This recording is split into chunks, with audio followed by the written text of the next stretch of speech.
नमस्कार, मी स्वाती गोडसे. आपण पाहताय न्यूज 18 लोकमत. स्पीड न्यूज मध्ये आपल्या सगळ्यांचं स्वागत आहे. आणि आता बघूया देशविदेशातील अनेक महत्त्वाच्या बातम्यांचा वेगवान आढावा. सुरुवातीला रायगडमधून एक महत्त्वाची बातमी. रायगड जिल्ह्यातील कर्जत आपटा एसटी मध्ये बॉम्ब सापडला होता. 3 किलो बॉम्ब पावडर, डिटोनेटर यापासून हा आयडी बॉम्ब या ठिकाणी बनवण्यात आला होता. तर बसच्या सीट खाली हा बॉम्ब लपवून ठेवण्यात आला होता. तर वेळीच ही बाब लक्षात आल्यानं बॉम्ब निकामी करण्यात आलाय. जर हा बॉम्ब फुटला असता तर मोठा अनर्थ झाला असता. जैश ए मोहम्मदने पुलवामापेक्षाही मोठा आत्मघातकी हल्ला करण्याची योजना आखल्याची माहिती गुप्तचर यंत्रणांनी दिली आहे. 16 ते 17 फेब्रुवारी दरम्यान जैश ए मोहम्मदच्या प्रमुखांची आणि काश्मीरमधील दहशतवाद्यांमध्ये संभाषणाच्या आधारे गुप्तचर यंत्रणांनी हा इशारा दिलाय. संभाषणावरून जम्मू काश्मीरच्या बाहेर हा हल्ला केला जाऊ शकतो असा अंदाज एका वरिष्ठ अधिकाऱ्याने दर्शवलाय. शिवसेना पक्षप्रमुख उद्धव ठाकरे आज रात्री 8 वाजता धनगर समाज शिष्टमंडळाला घेऊन मुख्यमंत्र्यांच्या वर्षा बंगल्यावर जाणार आहेत. या बैठकीत धनगर समाजाच्या आरक्षणावर चर्चा होणं अपेक्षित आहे. पुण्यातील आंबेगाव तालुक्यातील जाधववाडी इथे 6 वर्षीय मुलगा बोरवेलमध्ये पडला होता. तब्बल 16 तासानंतर या मुलाला बाहेर काढण्यात बचाव पथकाला यश आलंय. 200 फूट खोल असलेल्या बोरवेलमध्ये हा मुलगा अडकला होता. सुदैवानं हा मुलगा फक्त 10 फूट खोलीवर अडकल्यानं त्याची सुखरूप सुटका करण्यात आली आहे. किसान सभा आयोजित लॉंग मार्च संदर्भात शिष्टमंडळाच्या बैठकीत तोडगा निघालेला नाहीये. लेखी आश्वासन देण्याची किसान सभेची मागणी आहे. तर आपल्या मागण्यांसाठी किसान सभेमार्फत नाशिकमधून लॉंग मार्चला सुरुवात झाली आहे.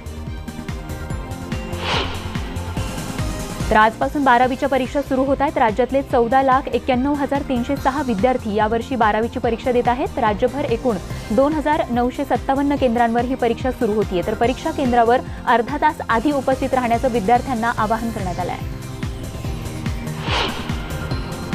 सैराट फेम आर्ची म्हणजेच रिंकू राजगुरू यंदा 12वीची परीक्षा देणार आहे. टेंभुर्णे इथल्या महाविद्यालयातील परीक्षा केंद्रातून ती परीक्षा देतीये.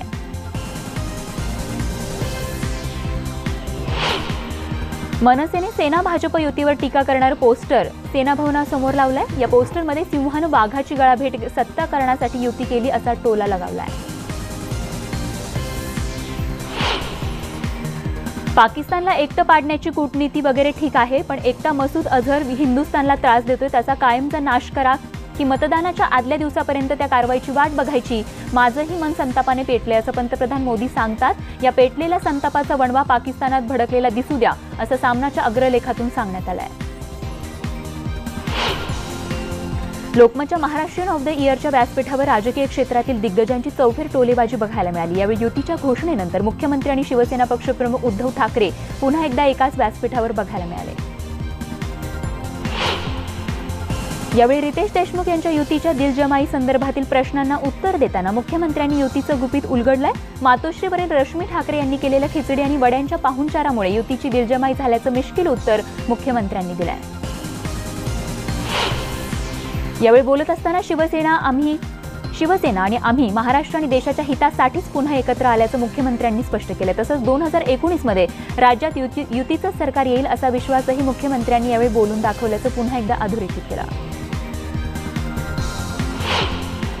मराठी पंतप्रधान कोण होईल या प्रश्नावर उत्तर देताना मुख्यमंत्र्यांनी 2019 आणि 2024 पर्यंत भाजपचाच पंतप्रधान बुक असल्याचं म्हणत आता विरोधकांनी 2025 पर्यंतची वाट बघावी असं सूचक वक्तव्य केलंय.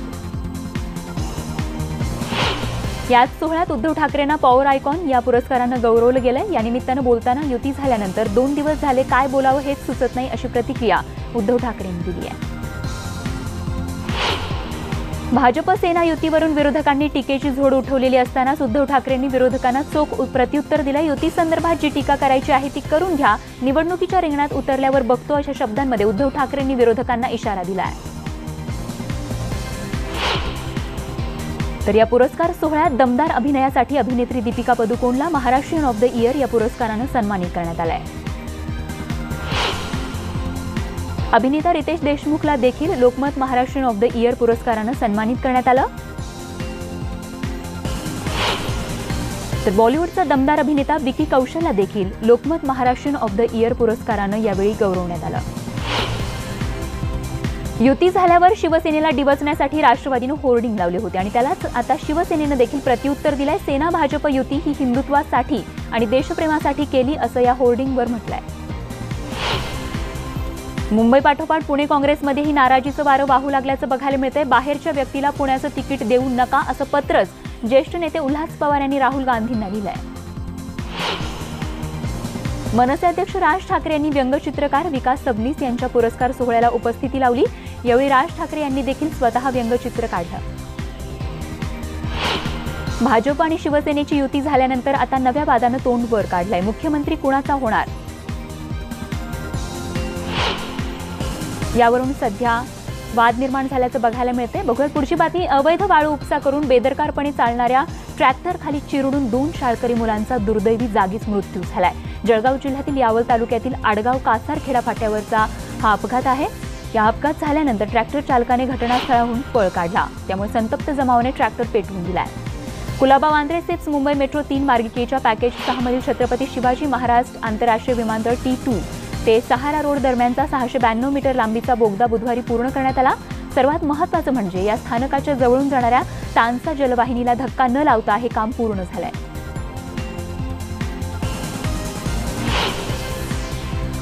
परळ उपनगरीय टर्मिनसमधून 32 लोकल फेऱ्या चालवून या टर्मिनसचं लोकार्पण करण्याचा निर्णय मध्य रेल्वेने घेतलाय। मार्च महिन्यातील पहिल्या आठवड्यात बहुप्रतीक्षित परळ उपनगरीय टर्मिनसचं लोकार्पण होणार आहे। वडाळा ते 7 रस्ता अशा बहुप्रतीक्षित मोनो प्रकल्पाच्या दुसऱ्या टप्प्याचं 27 फेब्रुवारीला लोकार्पण करण्याची तयारी प्राधिकरणानं केली आहे। तसंच चेंबूर ते संत गाडगे महाराज चौक या मोनो प्रकल्पासाठी प्रस्तावित असणाऱ्या 5 मोनो गाड्यांच्या खरेदीसाठी 200 कोटी रुपये राखीव ठेवण्यात आले। महिलांना आपत्कालीन स्थितीत त्वरित मदत मिळावी यासाठी केंद्र सरकारकडून एक महत्त्वाचं पाऊल उचललं गेलंय। गृह मंत्रालयाच्या अंतर्गत एक नवीन सुविधा सुरू करण्यात आली आहे। एकाच नंबरद्वारे महिलांना पोलीस, आरोग्य, अग्निशमन दल आणि इतरही हेल्पलाईनशी जोडता येणार आहे आणि याद्वारे केलेला कॉल इमर्जन्सी रिस्पॉन्स सेंटरशी जोडला जाणार आहे। MUTP 2 अंतर्गत ठाणे दिवा 5वी आणि 6वी मार्गिका गेल्या 10 वर्षांपासून रखडली। विशेष म्हणजे ग्राउंड रिपोर्टनुसार प्रकल्पाचं काम पूर्ण होऊन देखील प्रत्यक्ष लोकल धावण्यास 2020 उजाडणार असल्याचं दिसतंय।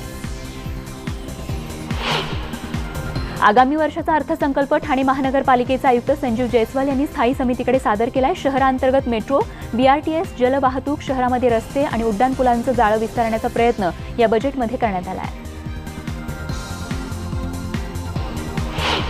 ठाणे ते नवी मुंबई दरम्यान जलवाहतूक सुरू करण्यासाठी सविस्तर प्रकल्प अहवाल तयार करण्याचं काम येत्या वर्षात केलं जाणार आहे आणि त्यासाठी महापालिकेच्या अर्थसंकल्पात 5 कोटी रुपयांची तरतूद करण्यात आली आहे।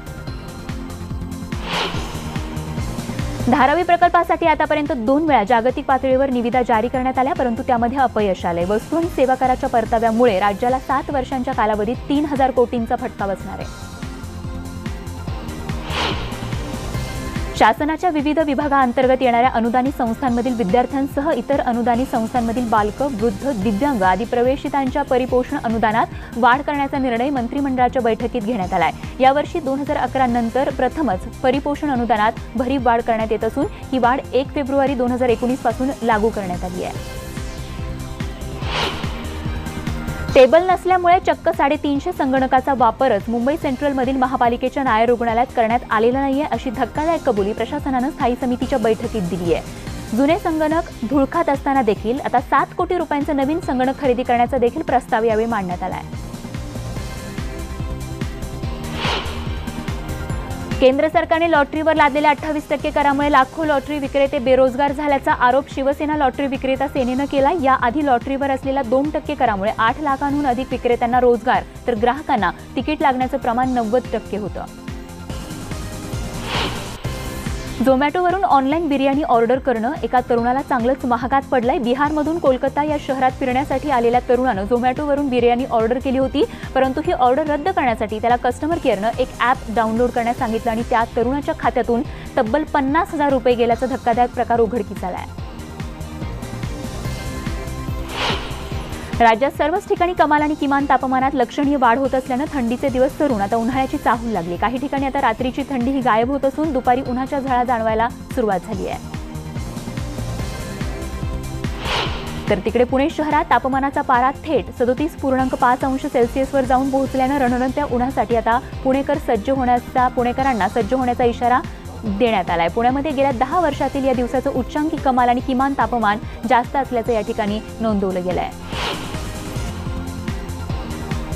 नागपूर विणकर सहकारी सूत गिरणीच्या 1124 कामगारांना एकूण 10 कोटींचं सानुग्रह अनुदान देण्यास बुधवारी झालेल्या राज्य मंत्रिमंडळाच्या बैठकीत मान्यता देण्यात आली आहे। या निर्णयामुळे प्रत्येक कामगारास 88,968 रुपये इतकं अनुदान मिळणार आहे। अनुदानित महाविद्यालय, तंत्रनिकेतन, डॉक्टर बाबासाहेब आंबेडकर तंत्रशास्त्र विद्यापीठ आणि रसायन तंत्रज्ञान संस्थेतील ग्रंथपालांच्या सेवानिवृत्तीचं वय आता 58 वरून 60 वर्ष करण्यास मंत्रिमंडळाच्या बैठकीत मान्यता देण्यात आली आहे।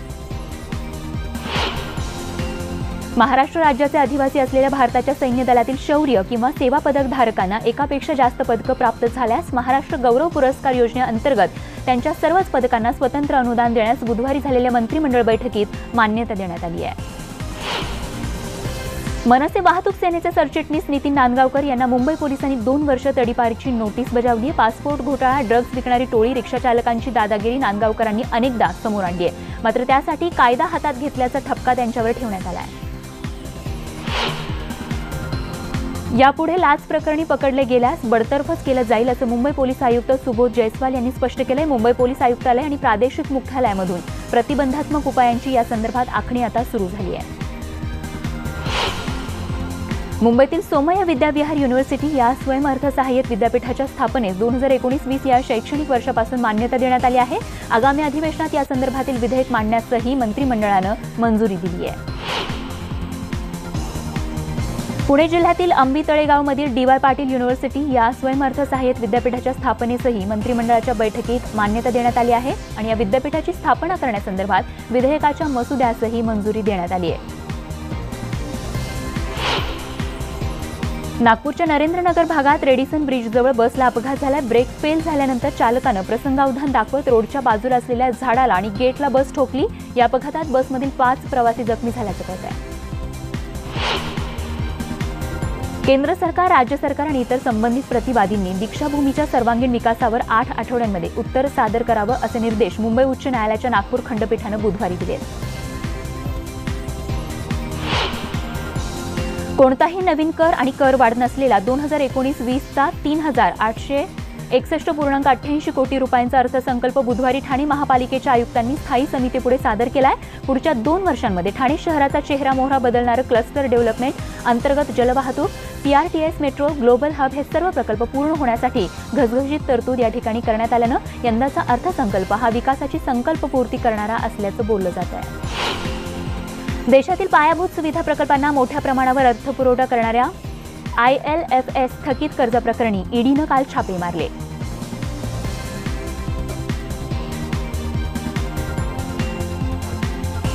बघत पुढची बातमी। भिवंडी शहरात 30 ते 35 वयोगटातील तरुणाची हत्या करून मृतदेह वराळा तलावात फेकल्याची धक्कादायक घटना समोर आली आहे। तर 3 ते 4 दिवसांपूर्वी या मुलाची हत्या करण्यात आल्याचा अंदाज व्यक्त होतोय। गावच्या यात्रेत पालखी प्रदक्षिणेवेळी हवेत गोळीबार करताना एक गोळी भक्ताच्या कपाळातून आरपार गेल्यानं त्याचा जागीच मृत्यू झाला। बेळगाव जिल्ह्यातील गोकाक तालुक्यातील ढवळेश्वर गावातील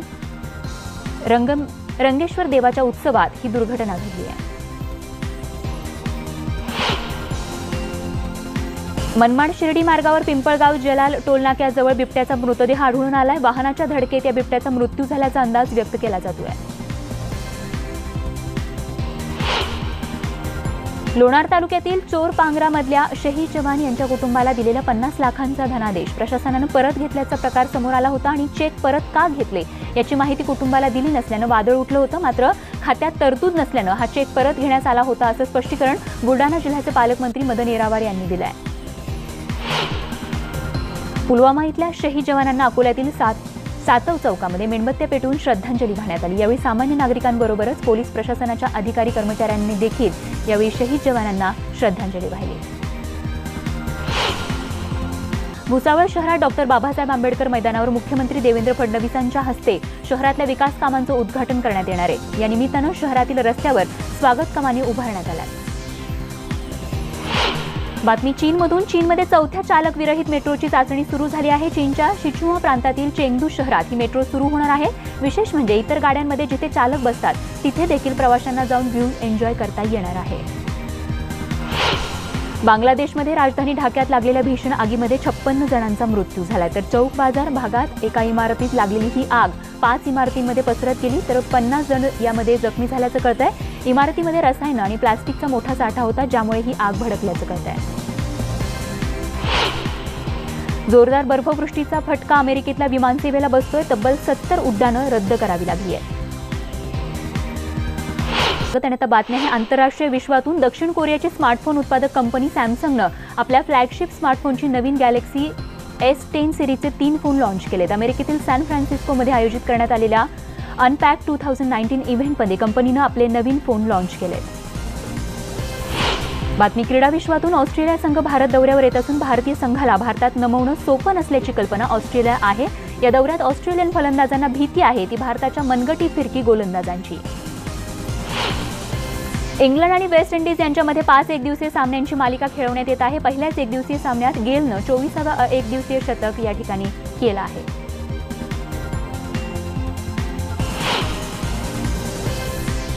आणि क्रीडा विश्वातील या बातमीसह स्पीड न्यूजमध्ये वेळ झाली इथेच थांबण्याची. ताज्या बातम्यांसह लगेचच भेटतो. बघत रहा फक्त न्यूज 18 लोकमत.